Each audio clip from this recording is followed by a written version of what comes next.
ঈদ আনন্দ উদযাপনে বিনোদন কেন্দ্রগুলোতে আজও ভিড় করছেন দর্শনার্থীরা।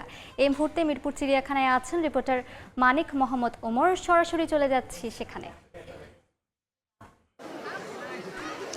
এই মুহূর্তে আমি আছি জাতীয় চিড়িয়াখানায়। এখানে সকাল থেকে দর্শনার্থীর অনেক ভিড় হচ্ছে।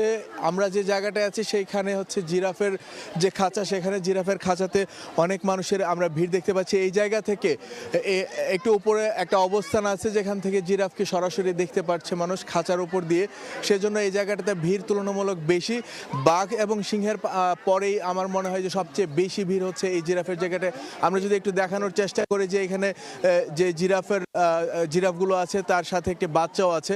মানুষের আগ্রহের কেন্দ্রবিন্দুতে আছে এই জিরাফগুলো এবং তাদের যে ছোট বাচ্চাটি আছে। আমরা একটি জিরাফের একটি পরিবার দেখতে পাচ্ছি, তাদের এখন খাবার সময়। জিরাফগুলো তাই খাঁচার ভেতরের দিকে আছে যেখানে তাদের খাবার দেওয়া হয়েছে।